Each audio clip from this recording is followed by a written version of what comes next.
Добрый вечер, шановные телеглядачи. Мы рады зноў сустрэцца з вами ў тэлекавярні «Вечарні Віцебск». Всем добрый вечер, Прывітанне Сержук. Добрый вечер, Иван. И сегодня мы протягнем наши курсы по истории Витебска. Ты уже так радостно. Потому что это заўсёды нейкая вандроўка. Часе. У часе. Вандровак зараз я пазбаўлены, але вось у часе ёсць магчымасць. Ну и сегодня будем вандраваць у часы полацкага княства. Далёка-далёка. Не, ну гэта ж тут. Так, полацкае княства недалёка зусім. Але па часе мы, будем сягаць глыбока і пагаворым мы сёння пра войны. Пра войны ў часы полацкага княства. Уже нават усе ведаюць, хто да нас завітаў у госці. Конечно, ведаюць. Таму будзем пачынаць і прадстаўляць гасцей.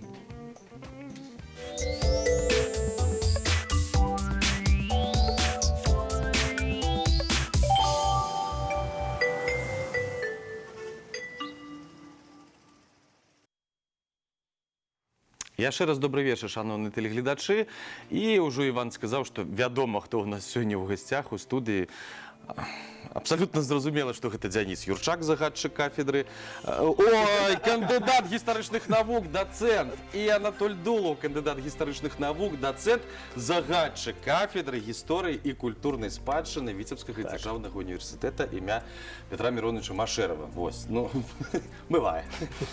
Так, што, перамяшчаемся мы ў полацкае княства. Наколькі далёка і глыбока?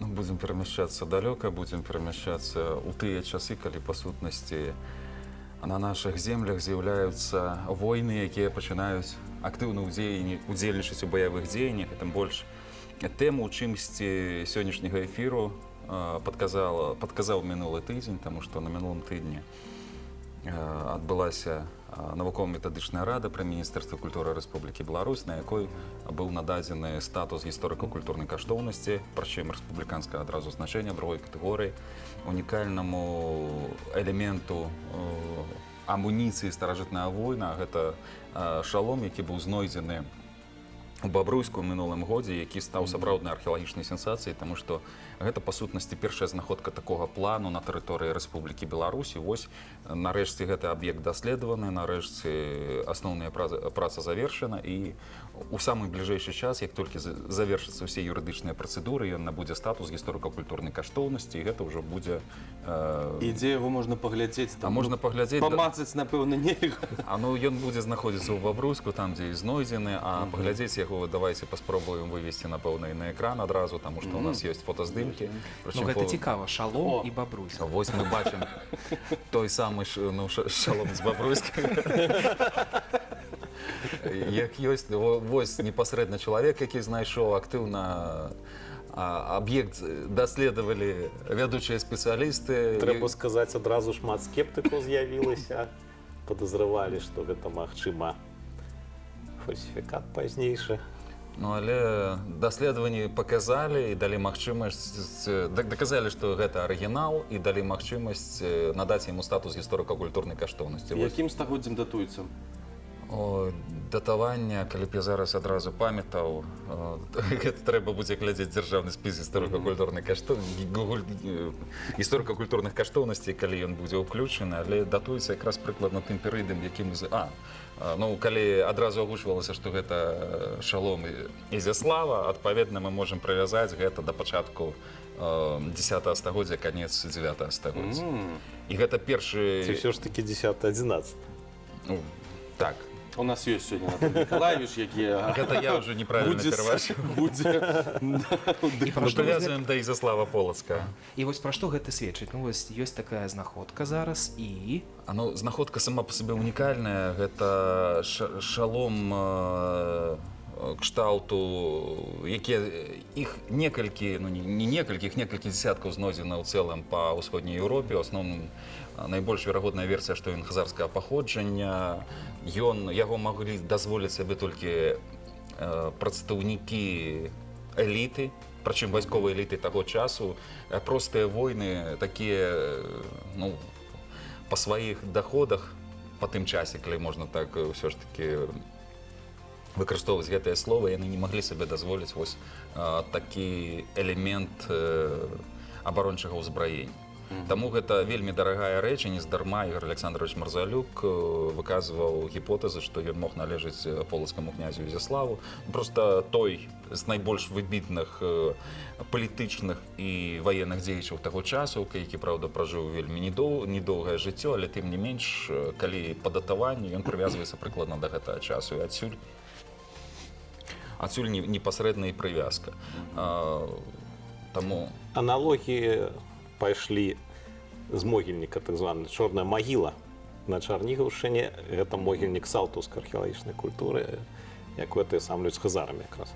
Ну, таму Чарнігаўшчына і Бабруйск не так далёка, скажем так. Адносна. Ну, адносна, па меншай меры, гэта не полацкая земля адносна Чарнігаўшчыне, таму тут бліжэй да Кіева, і вось гэты ўплыў, ён прысутнічае. Ну, і зразумела, што сувязі ўздоўж шляху з варагу грэкі, яны актыўна развіваліся на той момант. Таму элементы ўзбраення ў нас знойдзены. Ну, мы можам, напэўна, адштурхнуўшыся ад гэтага, звярнуцца да тэмы ваенных дзеянняў і ўвогуле арганізацыі ваенных дзеянняў таго часу. І можна прыгадаць вось кнігі, якія ў нас сёння тут ёсць. Калі мы ўсё ж такі вядзем курсы, трэба назваць літаратуру. Гэта полацкага княства. Мікола Плавінскі, адзін з вядучых даследчыкаў узбраення гэтага перыяду, адзін з вядучых археолагаў Беларусі гэтага часу зараз. І ў яго шэраг цікавых выданняў, якія арыентаваны ў першую чаргу, гэта не ў чыстым выглядзе навуковыя, гэта навукова-папулярныя выданні. Ёсць у Мікалая, канешне, навуковыя працы, але гэта папулярызацыя. Ёсць нават дзіцячыя кніжкі, прысвечаныя гэтай тэматыцы. Ну, гэта для больш старэйшага ўзросту, канешне, пра зброю асабліва. Узбраенне беларускіх земляў 10-13 стагоддзя. Гэта для шырокага кола, а ёсць адаптаваная менавіта для дзяцей там малодшага і фотаздымак сярэдняга школьнага ўзросту. Так, паказаць вам? Покажи, Хочаш? конечно. Глядзіце. Хоп, а вось і аўтар. Міколай Плавінскі. І гэта самы вядомы такі даследчык. Ну, гэта адзін з самых вядомых даследчыкаў, таму што даследчыкаў, канешне, хапае, але Мікола Плавінскі, галоўнае, што ён не толькі даследуе, ён і актыўна папулярызуе свае веды, тыя навуковыя веды, якія атрыманы, якія маюцца. Таму Праект дзейнічае таксама папулярызацыйны цэх ваеннай гісторыі. Ну, гэта ў Мінску рэалізуецца гэты праект. Таксама ён з'яўляецца ініцыятарам, таму раім звяртацца да яго выданняў. Ён вось спрабуе аднавіць гэты перыяд і прэзентаваць яго ў больш-менш даступным, зразумелым для шырокага кола чытачоў у выглядзе. А калі Расказвайце, пагартаюць цікавыя прыступы. Як у бібліятэцы адразу адчуваеш сабе. Калі казаць пра ваенныя дзеянні, зразумела, што менавіта ў першым тысячагоддзі на тэрыторыі Беларусі адбываюцца пэўныя працэсы ў грамадстве, калі з агульнага колу грамадства вылучаецца паступова гэты ваенная праслойка. З'яўляюцца прафесійныя ваенныя, якія ўжо не толькі засяроджваюцца на сельскай гаспадарцы, але асноўным іх заняткам становяцца якраз баявыя дзеянні. Гэта азначае, што з'яўляецца прафесійная дружына, а гэта ўсё адбывалася адначасова з працэсамі дзяржаваўтваральнымі працэсамі на беларускіх і ўвогуле на ўсіх усходнеславянскіх землях. Таму храналагічна гэтыя працэсы супадалі. Асноўны акцэнт варта зрабіць на трэцюю чвэрць першага тысячагоддзя. Ну, якраз перыяд паступовага ўтварэння дзяржаў, калі у нас з'яўляецца паступова затым і дзяржаўнасць. Тут можна прыгадаць і варажскую тэорыю, але калі нават не прыгадваць, паступова ўсё ж такі мясцовае насельніцтва рухалася ў тым жа самым накірунку. І калі ўздзеянне гэта было, а яно хутчэй за ўсё было, як падказваюць сучасныя ўжо даследаванні, тым не менш і самі мясцовыя жыхары ўжо былі гатовы для фарміравання, знаходзіліся на пераддзяржаўнай стадыі, гэта зразумела, што суправаджалася і з... Працэсы сацыяльнай дыферэнцыяцыі адбываліся, накапленне лішкаў, да, за гэтыя лішкі пачаліся ваенныя сутыкненні, крыху раней, канешне, але тут, калі ўсё болей, значыць, ўсё болей расла роля ваенных правадыроў, якіх называюць князямі, да? Вакол іх фарміравалася дружына, значыць, гэта кола прафесійных ваяроў, якія не займаліся сельскай гаспадаркай, напрыклад, рамёствамі, а якія прысвячалі сваё жыццё менавіта вайсковай справе. І сапраўды спачатку дружына была фактычна такая карпорацыя, аддзеленая ад грамадства, якая выконвала, канешне, функцыі па абароне пры неабходнасці, але паколькі дзяржава яшчэ толькі складвалася, важную ролю ў жыцці дружынніка, ў жыцці князя якраз адыгрывалі ваенныя набегі з рабаўнічымі мэтамі. Але паступова з фарміраваннем дзяржаўнасці пачынае фарміравацца такая грамадская з'ява, як вайна. Да? І вайна, яна неад'емная ад усёй гісторыі чалавечага грамадства, і шмат чым менавіта вайна выступае рухальнікам прагрэсу, калі паглядзець нават гісторыю 20-го стагоддзя. Тое ж самае, ў прынцыпе, было і ў папярэднія перыяды. Прагрэсам у чым? Ну, у тэхналогіях найперш. Ну, у тэхналогіях. Канешне, з боку моралі, я думаю, так, з боку моралі ніякага прагрэсу там няма, толькі рэгрэс. Што ёсць вайна, да? Як напісаў нямецкі тэарэтык Клаузевіц, я, канешне, недаслоўна, магчыма, працытую, але сэнс будзе прададзены, што гэта акт гвалту, які ўчыняецца, каб прымусіць адзін бок выканаць волю другога боку. Прычым вось гэты гвалт у вайне, ён набывае крайні характар. Значыць, ёсць нейкія супрацьстаячыя бакі, якія імкнуцца дасягнуць і адстаяць ўласныя інтарэсы. Гэтыя бакі, як правіла, гэта нейкія ўжо палітычныя ўтварэнні дзяржавы. І адбываюцца паміж імі сутыкненні, і ў гэтых сутыкненнях гвалт набывае свае крайнія формы. Прычым распаўсюджваўся ён і на мірнае насельніцтва, зразумела, ад самага пачатку. І на той момант усё ж такі, па сутнасці, стан вайны гэта перманентны стан, калі асобныя перапынкі стабільнасці і міру былі, але яны часцей за ўсё забяспечваліся той жа ўзброенай сілай, калі банальна на вялікае моцнае дзяржаўнае ўтварэнне баяліся нападаць, таму што яно магло адказаць. І кожны мужчына па-ранейшаму, да, і на пераддзяржаўнай стадыі, на стадыі ваеннай дэмакратыі, і ў часы, пра які пойдзе гаворка ў 10-11 стагоддзе, гэта воін. Нават калі ён земляроб, пры неабходнасці, ён браў у рукі зброю. Таму што дружына гэта вайсковая эліта, але ўсё войска таго ж полацкага княства, яно складалася з дружыны, наймана войска і апалчэння. І па колькасці зразумела, што апалчэнне значна перавышала колькасць дружыннікаў. Якраз трэба і вылучыць асноўную структуру, хто змагаўся і хто мог ваяваць і ваяваў, прымаў удзел у баявых дзеянняў, у тым ліку на полацкай землі і ўвогуле на ўсходнеславянскіх землях. Гэта першае, як і сказаў Анатоль Мікалаевіч. Гэта дружыннікі, гэта прафесійныя войны, якія былі набліжанымі да князя. Другое, гэта наёмныя дружыны. Гэта тыя ж самыя прафесійныя дружыннікі, але якія змагаліся ў першую чаргу за грошы. Таму яны маглі быць абсалютна з любых краін. Яны былі дэпалітызаваны. Скандынавы гэта былі. Але для нас гэта сапраўды скандынавы. Памятаем, яшчэ і, здаецца, створаў Караткевіча і швейцарцы былі. Ну, гэта пазнейшае. Пазнейшае, вядома. На той момант, калі мы гаворым пра полацкае княства, ў першую чаргу гэта вікінгі. Да, калі пра вытокі, то фактычна дружыны першых князёў, яны былі скандынаўскімі дружынамі, якія, праўда, тут размываліся.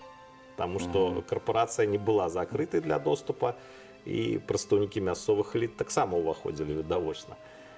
Але той жа самы Рагвалот, які з'явіўся каля 960-го, напэўна, года ў Полацку, ён прыйшоў са сваёй варажскай дружынай. А в 11 стагоддзі, напрыклад, калі ўжо князе славяніліся ў значнай ступені, калі і дружыны іх в асноўным, гэта мясцовыя ўраджэнцы, яны ўваходзяць в склад, то тут скандынави ўжо сапраўды пачынаюць выкарыстоўваць якасці наёмнікаў, якім плоцяць грошы. Ну і адпаведна Ну, скандынавы аказалі значны ўплыў на развіццё ваеннай справы вайсковага майстэрства. калі ўсё ж такі працягнуць склад, акрамя дружыннікаў, акрамя наймітаў, асноўныя ўзброеныя сілы складалі яшчэ мясцовае апалчэнне, калі зноў ж такі Анатоль Миколаевич зазначыў, што кожны мужчына яшчэ мог быць воінам, таму земляробаў адцягвалі па меры неабходнасці. Зразумела, што часцей за ўсё падчас асноўных сельскагаспадарчых мерапрыемстваў гэта было вельмі небяспечна з эканамічнага пункту погляду, таму што гэта магло падарваць эканамічную стабільнасць у дзяржаве. Таму часцей за Але ўсё, пры неабходнасці часцей за маглі. ўсё пры абароне. Пры абароне хутчэй. Наступальныя мерапрыемствы, наступальныя войны, яны праводзіліся звычайна ў той час, калі гэты рэзерв можна было задзейнічаць, але ў той жа час не панесці пэўныя страты ў сельскай гаспадарцы. І плюс адносна полацкай зямлі, акрамя наймітаў, акрамя дружыннікаў і апалчэнцаў, яшчэ варта вылучыць усё ж такі залежныя народы. У першую чаргу гэта балцкія і фіно-угорскія народы, якія вымушаны былі плаціць даніну Полацку, таму што Полацк у тым ліку выступае як своеасаблівы каланізатар, які захоплівае землі і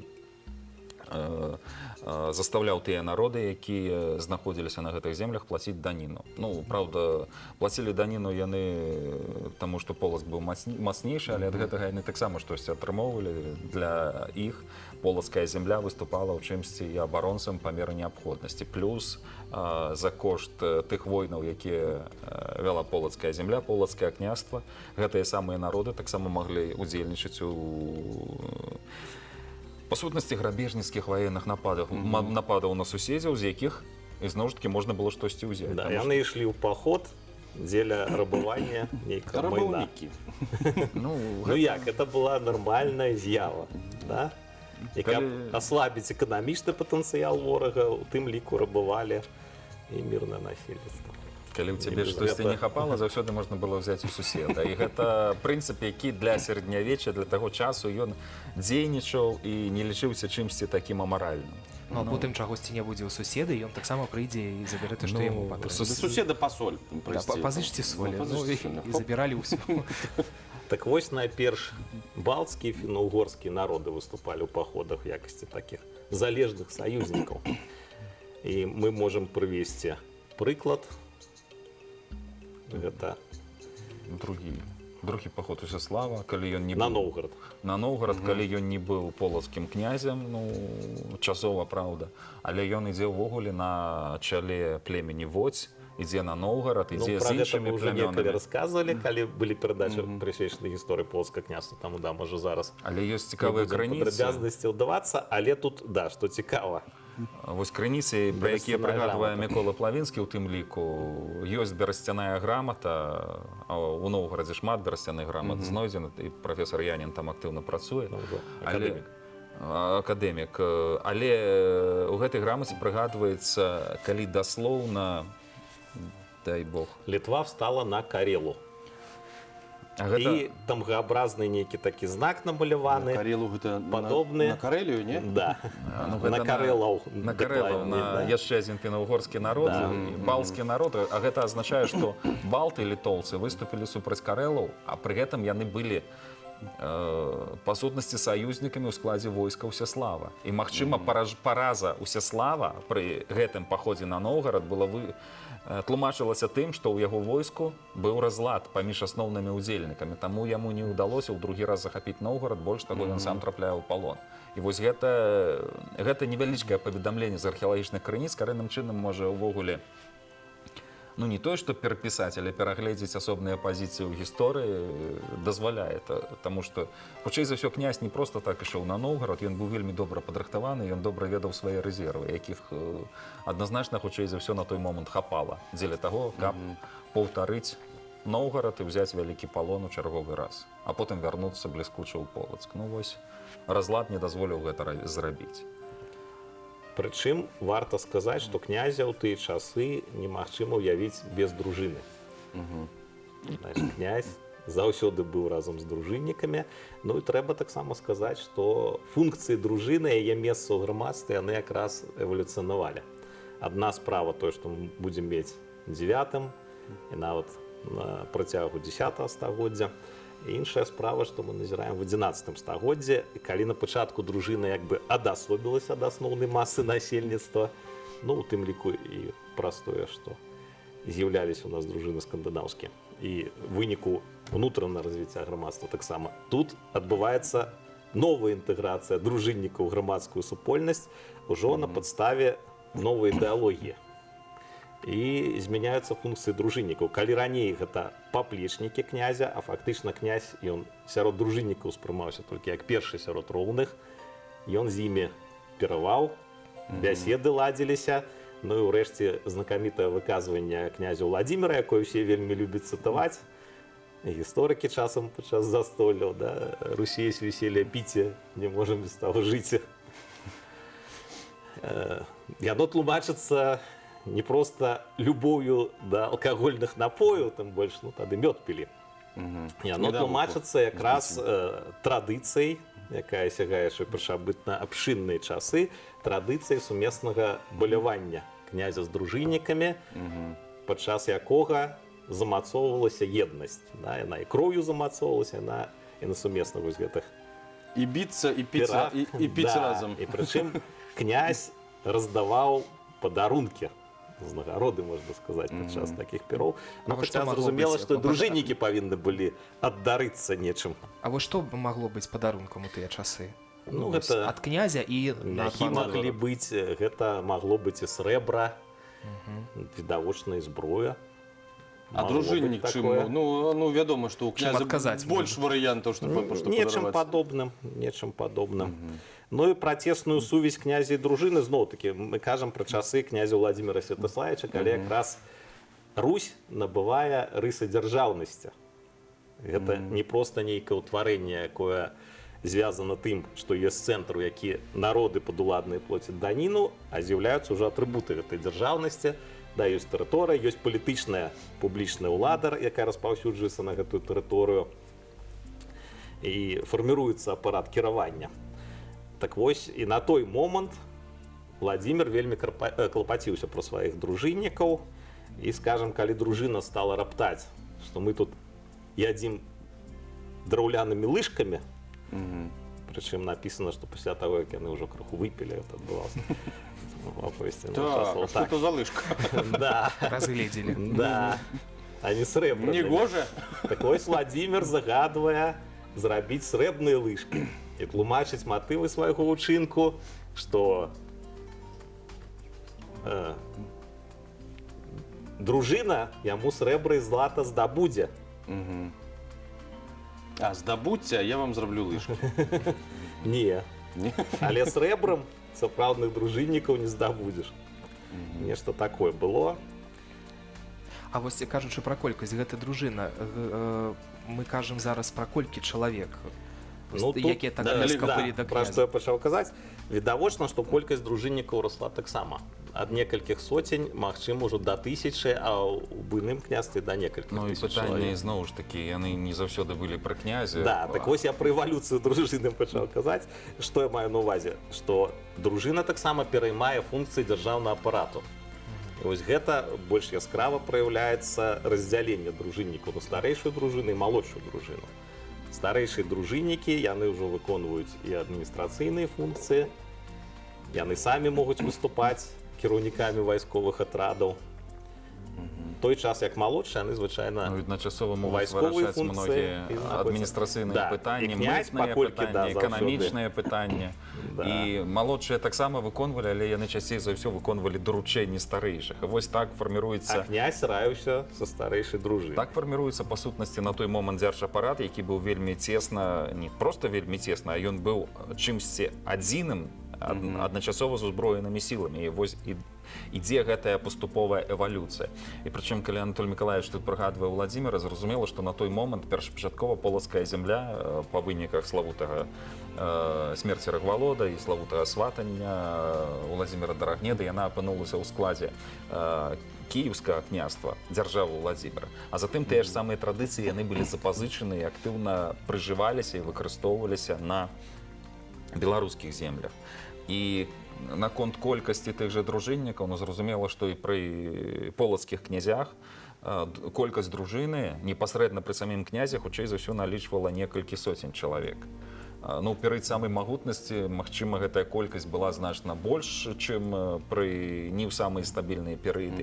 І плюс яшчэ ў залежных гарадах таксама знаходзіліся дружыннікі, якія вымушаны былі, ну, не той, што вымушаны, яны выконвалі функцыі і тыя ж самыя адміністрацыйныя, і тыя ж самыя военные функции. Нездарма, калі мы казалі пра легенду пра заснаванне Віцебска княгіні Вольгай, хутчэй за ўсё яна ўсё ж таки тут праплывала і пакінула дружыну, частку дружыны, каб падпарадкаваць мясцовае насельніцтва і банальна збіраць даніну з мясцовых жыхароў, таму што для яе гэта быў прыбытак, гэта даход у казну і для яе там забеспячэння магутнасці. Ну, а чаму не?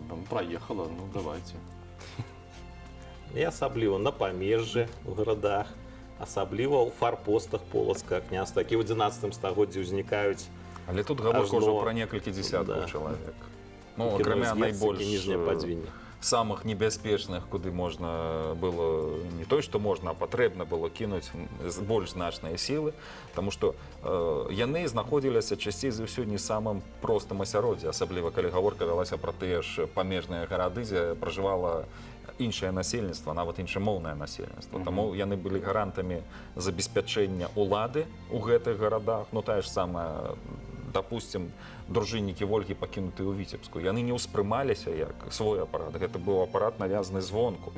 Але адмовіць варыянт быў, але ён бы вельмі дрэнна скончыўся. Ну, гэта зноў бы ўчалася нейкая бойка такая. Таму гэта праз, у першую чаргу, пэўную сілу, праз дэманстрацыю гэтай сілы, праз магутнасць ваенную забяспечвалася вось гэтая ўлада. Яна трымалася на гэтым, таму што для сярэднявечча гэта была норма. Наконт колькасці сказалі, ну і наконт, калі прыгадаць пра наёмныя дружыны, самы яскравы прыклад гэта ўсё ж такі сага аб Эйгмундзе. І калі прыгадваецца, што ён быў наняты полацкім князем Брачыславам, прычым наняты на год, і больш таго, у дакументах прыгадваецца колькасць, правда, колькасць, хутчэй за ўсё, ну, колькасці, калі называецца колькасць у крыніцах, тым больш крыніцы, якія на палову літаратурныя, скажем так, нават не толькі ў літаратурных. Зразумела, што кожны бок зацікаўлены паказаць сябе ў самым лепшым свеце, паказаць сваю магутнасць, таму калі скандынавы пішуць пра 600 чалавек, то трэба задумацца. Хутчэй за ўсё лічбы былі значна менш. Ну, гэта як рыбакі, якія заўсёды завышаюць. Ну, бывае. І не толькі. Кожны ўсё роўна будзе на сваю карысць, хоць крыху, але накіне. Давайте зараз я прапаную перарвацца і паглядзець афішу, а потым будзем далей разбірацца з гэтым. Ну, ваяваць не будзем, будзем далей разбірацца. Афіша.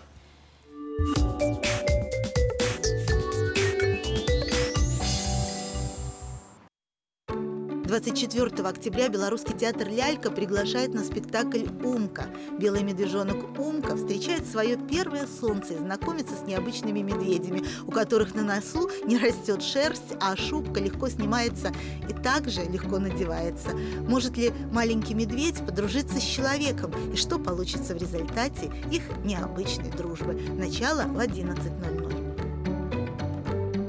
Культурно-исторический комплекс «Золотое кольцо Витебска-Двина» приглашает на выставку вышивки кружка декоративно-прикладного творчества «Золотые руки. Фантазии, полет и рук творения». Участники кружка представят зрителям свои лучшие работы. Выставка открыта с 10:00. Национальный академический драматический театр имени Якуба Колоса приглашает на спектакль для самых маленьких «Трям, здравствуй». Если у вас богатая фантазия и есть непреодолимая жажда приключений, то вы обязательно подружитесь с героями сказки, которые пригласят маленьких зрителей в путешествие по таинственной стране с веселой музыкой и забавными куклами. Начало спектакля в 12:00. А в 18:00 зрителей ждет одноактная пьеса-триллер «Королева красоты» из Линнена по пьесе Мартина Макдонаха в постановке Ирины Тишкевич. Жанр пьесы определяется как кухонный боевик.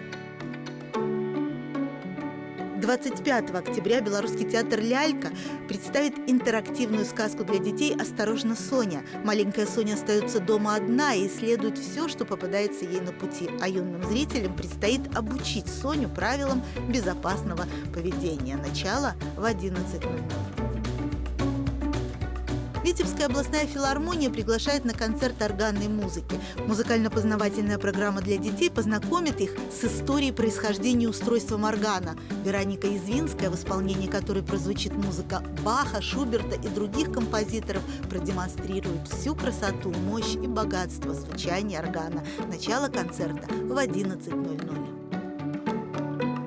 Национальный академический драматический театр имени Якуба Колоса представляет романтическую комедию «Самое желанное». Немолодой киносценарист ищет сюжет для нового фильма и надеется найти путь к сердцу своей музы.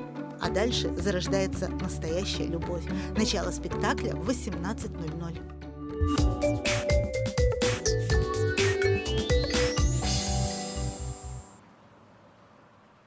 Сябры, вось такія мерапрыемствы адбываюцца і будуць адбывацца ў нашым горадзе, а мы вяртаемся да нашых ваяроў.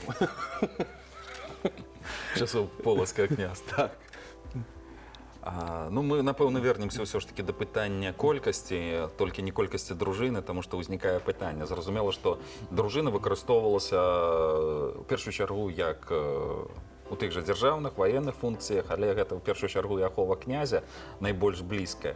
Падчас маштабных ваенных канфліктаў, як ужо гаварылася, выкарыстоўваліся больш значныя сілы, у першую чаргу апалчэння, наёмнікі і плюс залежныя народы. І адзінае у крыніцах, калі мы сустракаем пэўную лічбу адносна полацкага княства, адносна войска полацкага княства, гэта 1106 год, калі полацкія войскі былі разбіты зімгаламі, і там прыгадваецца лічба, што загінула 9000 палачан. Ну, вельмі сумнівная лічба. І Наколькі дзяліць Сапраўды трэба? войска было вялікае, таму што там аб'ядналіся браты Всеславіча, тоже пасля смерці Всеславіча радзе адбылася.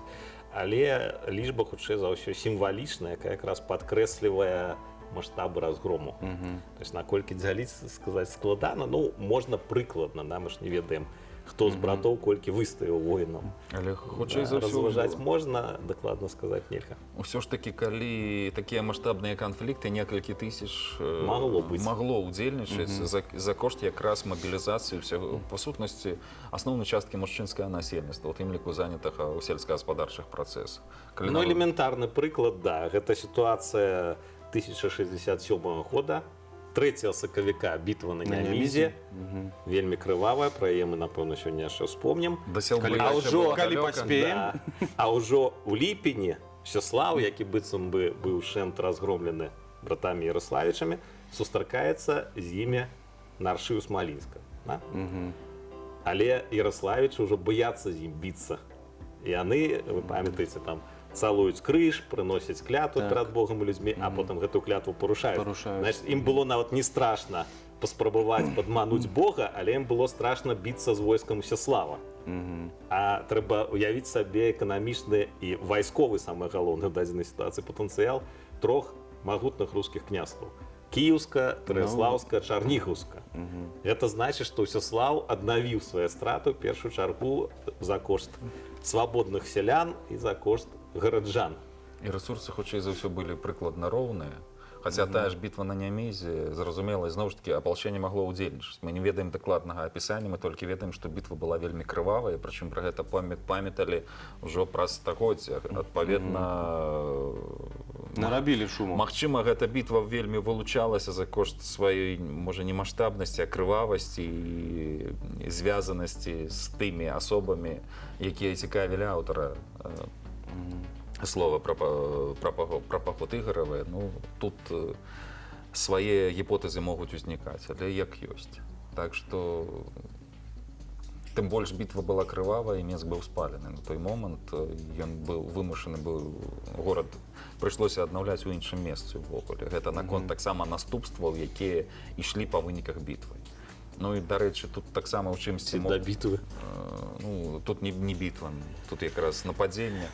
Ну, дарэчы, наконт нападзення, і зноў ж такі тактыка войны, тактыка тых войнаў, не толькі тактыка, мэта Таму што калі быў разрабаваны горад, гэта значыцца, што па-першае былі захоплены жыхары ў палон, якіх можна было потым рэалізаваць, прадаць і выкарыстоўваць у сваіх мэтах. Была захоплена пэўная амуніцыя, узбраення, каштоўныя рэчы пэўныя, а галоўнае была нанесена шкода праціўніку эканамічная, ён пазбаўлены таксама значных рэсурсаў. І людзі не ўспрымаліся, пытання маралі не стаяла, гэта быў час, жудасны час сярэднявечча. То, што было, то было, таму даволі такі сумнівны час, і калі яго часам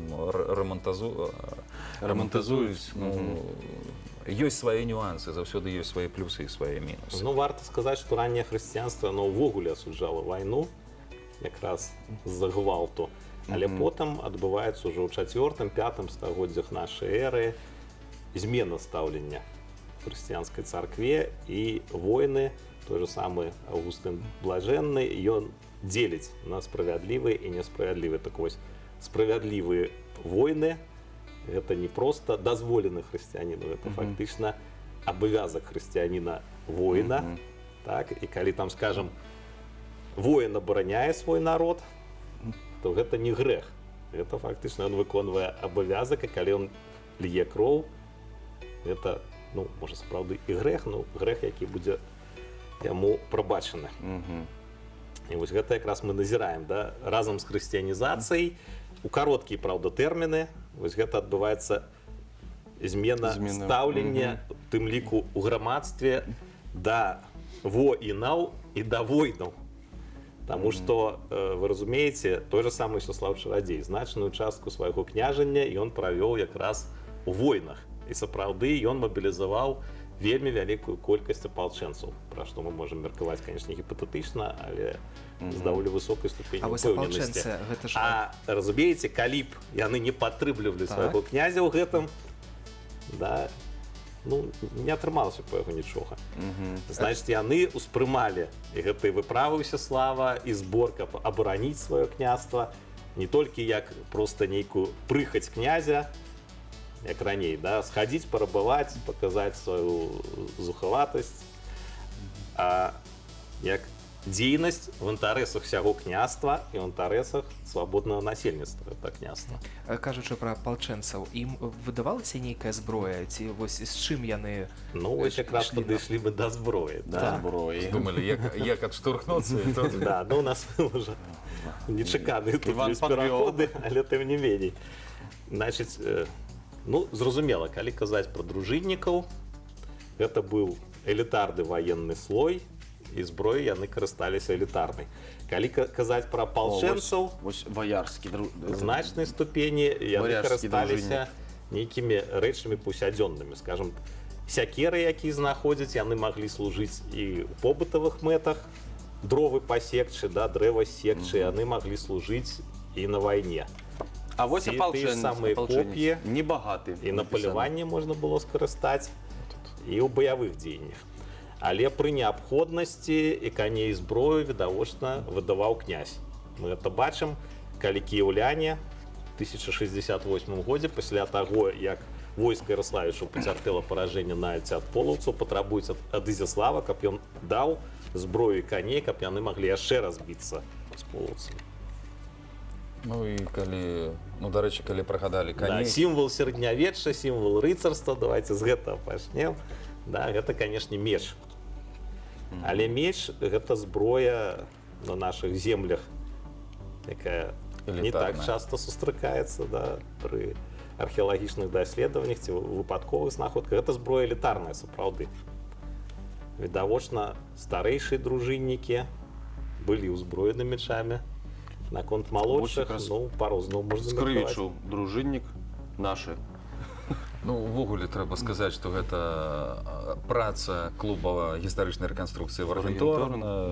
Яны тое, што робяць, яны вось выпусцілі набор паштовак, прычым даволі даўно выпусцілі, але гэты набор і па сённяшні дзень актыўна можна выкарыстоўваць, прычым як на уроках, так і на занятках, як на уроках у школе, так і на занятках у вышэйшых навучальных установах, каб паказваць не проста на малюнках, а непасрэдна ўжо на фотаздымках, як выглядалі ваяры таго часу. Ну а наконт зброі, зброя сапраўды, многія элементы зброі, якія часцей за ўсё усведамляюць і звязваюцца з сярэднявеччам, яны ўсё ж таки з'яўляюцца элітарнымі, былі характэрныя для дружыннікаў. Не кожны сабе мог дазволіць сабе меч, не кожны мог дазволіць сабе кальчугу, той же шалом з Бабруйску, про які мы сёння казалі, які гучыць сапраўды як пэўны фестываль, а не ну як ёсць. Таму калі ўвогуле падзяляць усю зброю... До того ж, тым самым мячом трэба было уметь скарыстацца. Это толькі здаецца, што просто ўзяць Но гэта і штодзённыя памахаць. трэніроўкі нейкія Канечне, патрэбныя. а гэта маглі сабе простыя дазволіць людзі не толькі маглі гэтым дружыннікі. займацца, конечно. Само собою. Ну, правда, варта адзначыць, што не было мячэй, які важылі там 5 кілаграмаў, ці нават 3 кілаграма. Да, і ёсць такія легенды, ну, пра наш перыяд. Ну, дарэчы, чаму мячы такого. былі такія рэдкія, ўсё ж такі яны рабіліся не тут. У асноўным гэта быў экспарт, прычым экспарт з асноўных еўрапейскіх цэнтраў. Гэта вельмі дорага і патрэбны былі вельмі якасныя спецыялісты, якія прабілі гэтыя мячы і зразумела, што часцей за ўсё арыентаваліся на тых, хто ўжо доўга гэтым займаецца, таму у асноўным спецыялісты, той же Мікола Плавінскі, іншыя археолагі, яны вызначылі ўвогуле тыпы розных мячоў, якія характэрны.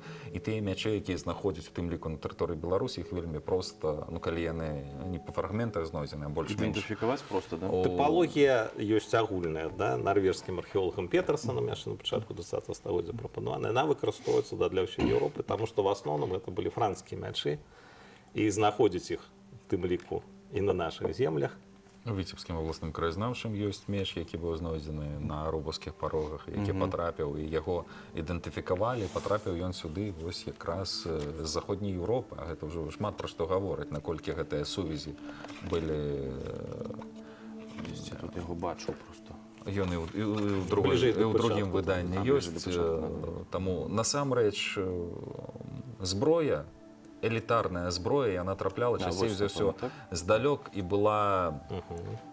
Гэта былі агульнаеўрапейскія такія традыцыі, тое, што было модна, тое, што актыўна выкарыстоўвалася ў той час. Пра той меч, які мы кажам, з-пад вёскі Руба. А гэта ўжо крыху пазнейшы. Можна схадзіць у краязнаўчы музей, убачыць усё ж такі.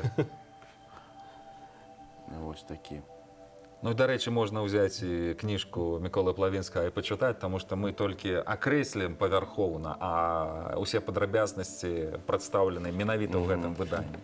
Акрамя мячоў для дружыннікаў, для наёмных войскаў, усё ж такі зброі бліжняга бою выступалі яшчэ сякеры, булавы і кісцяні, якія былі характэрныя, праўда, не так распаўсюджаны. Ну, канешне, сякера гэта ўвогуле асобны від зброі, які можа і больш папулярны, чым папулярны па распаўсюджанасці, таму што ён таннейшы, ён больш... Ну і можна, Вельмі шмат знаходак. Ну і, напэўна, тут рабілі ўжо майстры, а не... Гэта можна было зрабіць тут. Больш таго, сякеры выкарыстоўваліся не толькі як элемент узбраення, але яшчэ як прылада працы, таму што ёю можна было і ваяваць, ёю можна было рабіць пэўныя звычайныя пабытовыя рэчы. І ў бойцы памахаў, і дом пабудаваў. Плюс рабіць дарогі, калі ішло войска, гэта таксама цэлыя сапраўдныя аперацыі. Рабіць дарогі — гэта прарубаць лес, так? Гэта прарубаць лес вельмі часта. Прычым якраз зноў-такі мы можам казаць, што в 11 стагоддзе з'яўляецца такі падыход. Раней выкарыстоўвалі найперш водныя шляхі, прычым як улетку, само сабою, так і ўзімку. І знаходзяць археолагі так званыя ледаходныя шыпы, які замацоўваліся у конскае капыта, каб конь не скальзіў, да, пры прымяшэнні па лёдзе. А, напрыклад, зноў-такі спасылаешся на пояс мінулых часоў, на Владзіміра Святаславіча, калі пачаў бунтаваць на Новгарадзе яго сын Яраслаў, пазней вядомы як Яраслаў Мудры, Владзімір загадвае прарубаць дарогі, гаці ствараць, каб рушыць на Новгарад. Ну, відавочна, это не проста нейкі там пазнейшыя ўстаўкі, прыгожых словаў. Хутчэй за ўсё, недастаткова было проста ўжо рачных дарог для перамяшчэння войска, і пачынаюць ствараць дарогі і сухапутныя, прычым паколькі значная частка тэрыторыі яшчэ зарослая лесам, процентаў, напэўна, до 80, да, як сённяшні Расонскі раён прыкладна. Толькі уявіце, да, без дарог, на асноўных сухапутных.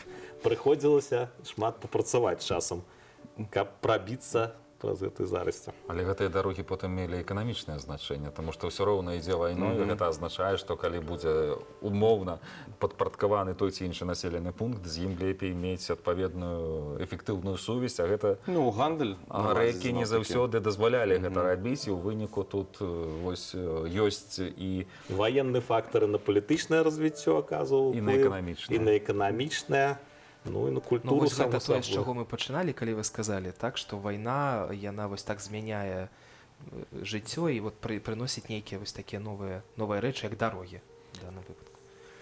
Так. так, ну сапраўды так.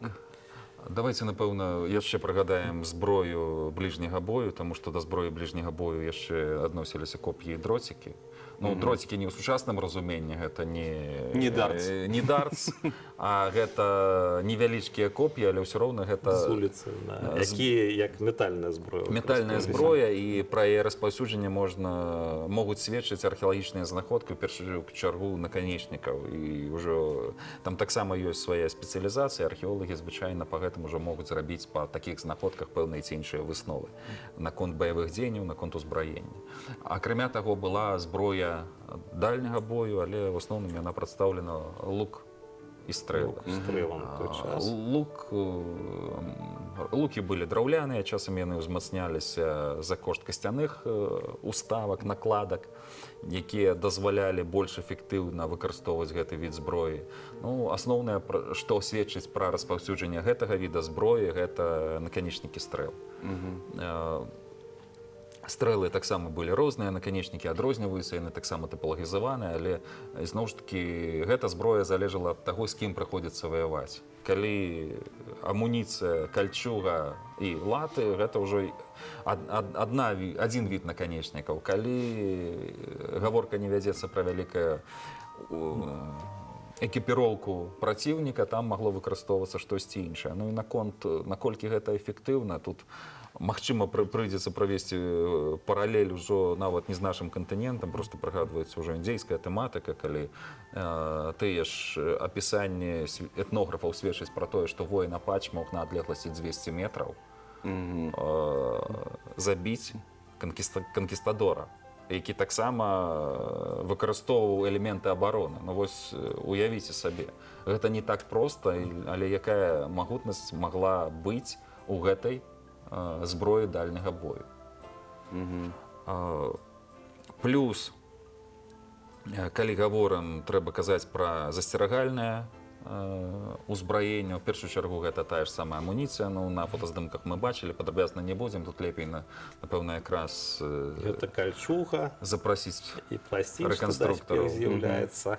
Ну і, канешне, шыты. Спачатку шыты былі круглыя, потым ужо міндалевідныя з'яўляюцца.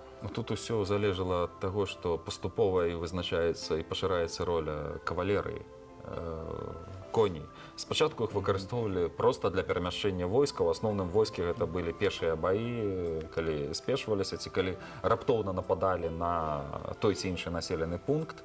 І зразумела, там было не да рыцарскіх турніраў нашых сучасных уяўлення.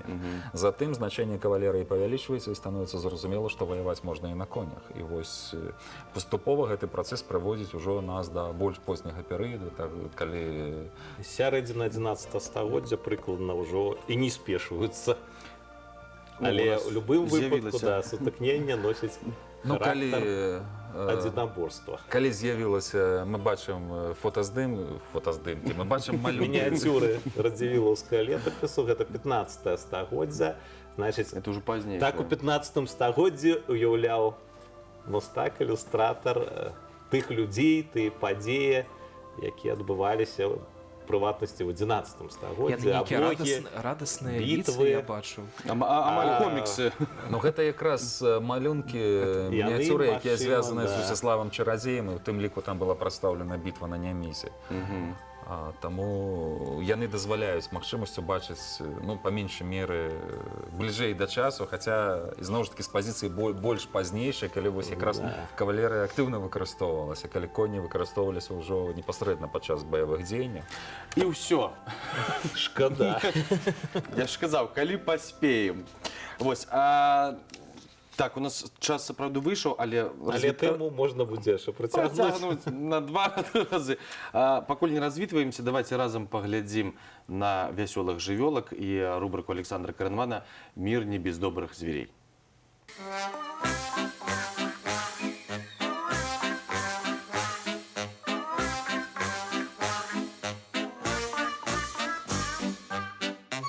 Всем привет, меня зовут Саша Каринман, и это рубрика «Мир не без добрых зверей». Рубрика для того, чтобы вы просто отключили мозг и немного расслабились. И если вы до сих пор не поняли, о чем я, просто посмотрите, что вытворяет этот пес.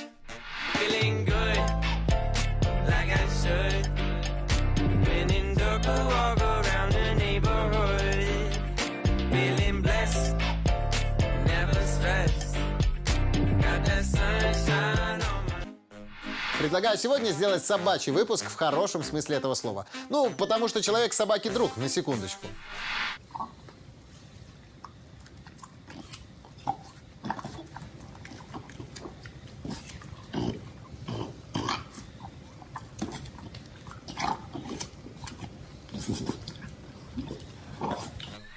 Круто, когда ваш пёсель умеет делать что-нибудь человеческое.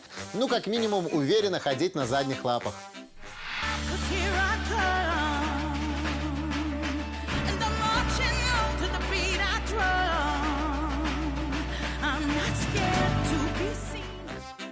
Ну или сыграть с вами партийку в Дженго.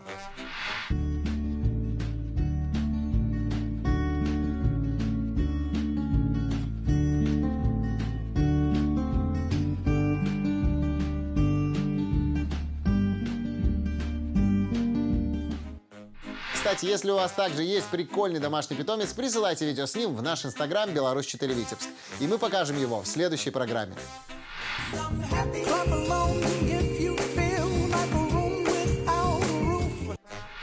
Ну что ж, на сегодня все, друзья. А в завершении вас ждет небольшой музыкальный номер.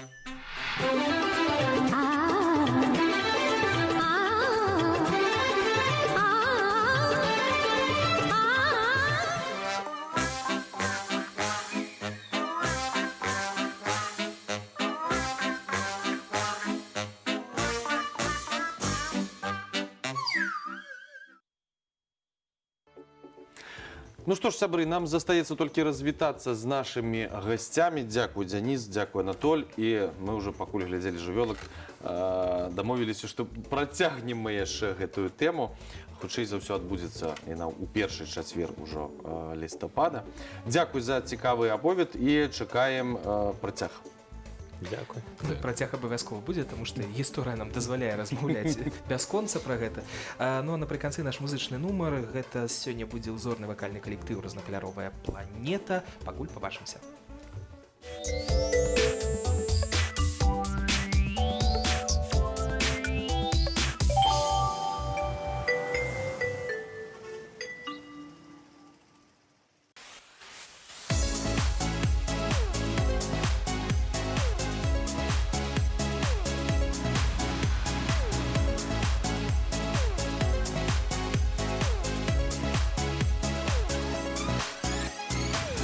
Распахнула мой дом окно,